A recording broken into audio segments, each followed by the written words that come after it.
আছো এখন মানে আমাৰ গাঁৱতে আছো উপস্থিত আছো তো মানে বানপানী চাপাইলো ওলা আপোনালোকক অলপ দেখুৱাম বানপানী তো বানপানী চাওক বানপানী মানে পানী ফুল হৈ গৈছে তো অলপমান লাগে আৰু অলপমান হ'লে আছে ছাৰ গতাইছে বিদ্যালয় পুৰা একদম আন্ধি ছিঙি নিছে চাওকচোন আন্ধি একদম ছিঙি নিলে তাতে এগলাখানে ছিঙি যাব ৰ'ব একদম পানী ভৰ্তি উঠি যাব ৰাস্তা মানুহ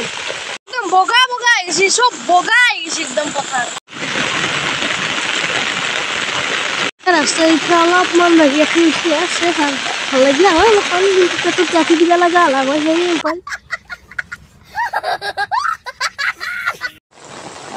আৰু চাওকচোন এনেকৈ যদি দুই এঘৰ মানুহ খেতি কৰিয়ে খাই আছে এনে তো এনেকৈ হ'লে কি হ'ব কওকচোন এটা বেয়া লাগে এনেকৈ মানে খেতিখন কৰিলে যিহেতু খাই আছে সিহঁতে সেইকাৰণে কৰিব এনেকৈ ৰোৱা আছে আৰু আছে আপোনালোকে শুনি আছে বৰষুণ একদম পূৰা ঘৰত যোৱা কথা এই নৰিংকে থাকে তো দোস্ত মই তাৰ পৰা গুচি আহিলোঁ তাৰপিছত এতিয়া বৰষুণো দিলে তো তাতে বহুত ডাঙৰকৈ বৰষুণ আহিছে আপোনালোকে গমেই পাইছে তো বৰষুণ আহি থাকাই মই তাতে আৰু ভিডিঅ' নবনাওঁ তো গুচি আহিলোঁ তো আহিলে মই ইয়াতে আমাৰ নদীটো ইয়াতে কাষতে এইটো নদী আমাৰ ঘৰৰ মুখৰ আগেদি আৰু এইটো নদীত আৰু মানে পানী মানে কমি নাই মানে পানীটো জনসংখ্যা বাঢ়ি আছে মানে পানীটো বাঢ়ি আছে আৰু আগত দেখি আছে ৰ'ব এইবিলাক গুচি আহিলোঁ আহিলে আমাৰ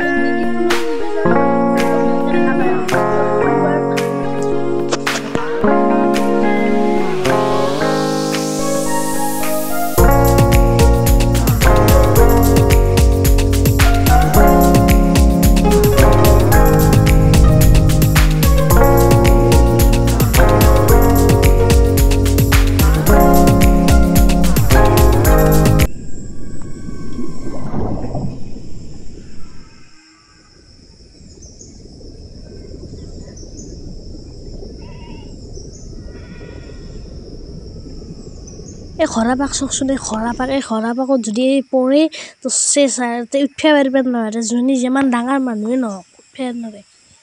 কিনকি হ'ব মানুহবিলাক কিনকি হ'ব কি চলিব সমাজখনত খাই দিলাক চাওচোন চাওঁ এতিয়া অলপমান আমি খেতি কৰিছিলোঁ কিন্তু মৰা নহয় বৰুণ দেৱতা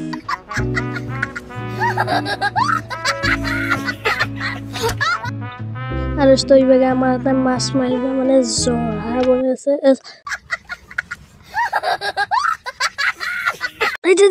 ফুলে মানে চৰহা বনি আছে চৰহা মানে এই মাছ মাৰিব আৰু তাতে পাতি থৈ দিলি আলিত কাটি এলে অলপমানকৈ হেৰি কৰিব পাৰি এই ৰাম আৰু বেগে এনেকৈ পাইকে থাকে টঙাল দিনকৈ মেৰি এতিয়া কিন্তু ভালছে আৰু আছে মানে আমাৰ ভকত আমাৰ কৰোণা ভালৈ অলপমান মানে শাস্ত্ৰ মানে ভকত মানে শাস্ত্ৰৰ মেইন উদ্দেশ্যটো কি কওকচোন শাস্ত্ৰ মানে হ'ল এখন সংবিধান আৰু এই শাস্ত্ৰখনত আমাৰ মানৱ জীৱন যিটো মানে শুদ্ধভাৱে পৰিচালিত হোৱাৰ কাৰণে তাত নিয়ম নীতিবিলাক বান্ধা আছে যাৰ জৰিয়তে নিজৰ জীৱনটো মানে শুদ্ধ ৰূপে পৰিচালিত কৰিব পাৰি লগতে দেশ এখন চলাই নিয়াৰ কাৰণে যেনেকৈ এখন সংবিধান আছে মানৱ জীৱনটো চলাই নিয়াৰ বাবেও আমাৰ গুৰুসকলে এই শাস্ত্ৰৰ বিধান বা শাস্ত্ৰৰ প্ৰচলন কৰি থৈ গৈছে আৰু গীতা ভাগৱত কীৰ্তন ঘোষা এইবিলাক শাস্ত্ৰৰ জৰিয়তে কীৰ্তন বা শ্ৰৱণৰ জৰিয়তে মানুহে পৰম সুখ লাভ কৰিব পাৰে আৰু পৰমাৰ্থিক দিশত আগবাঢ়ি যায় ইয়াৰ জৰিয়তে আধ্যাত্মিক জ্ঞানৰ দ্বাৰা পৰিপুষ্ট হৈ ঈশ্বৰৰ চৰণত ভক্তি কৰি ঈশ্বৰৰ চৰণত সমস্ত অৰ্পণ কৰি জীৱনটো সুখ স্বাচ্ছন্দ্যৰে অতিবাহিত কৰি ল'ব পাৰে মোটামুটি শাস্ত্ৰৰ উদ্দেশ্য মানে শাস্ত্ৰৰ বুলি ক'লে এখন মানে সংবিধান মানে সৎ অস্ত্ৰ জীৱনৰ এইখিনি জানো আৰু নাজানো মই কি জানো মানুহৰ পৰা শুনা কথা তো আজিৰ ভিডিঅ'টো এইখিনি আছিল। যদি ভিডিঅ'টো ভাল পালে লাইক কমেণ্ট শ্বেয়াৰ আৰু ছাবস্ক্ৰাইবটো কৰি দিব। জলদি এণ্ড কৰি দিয়ে নৰি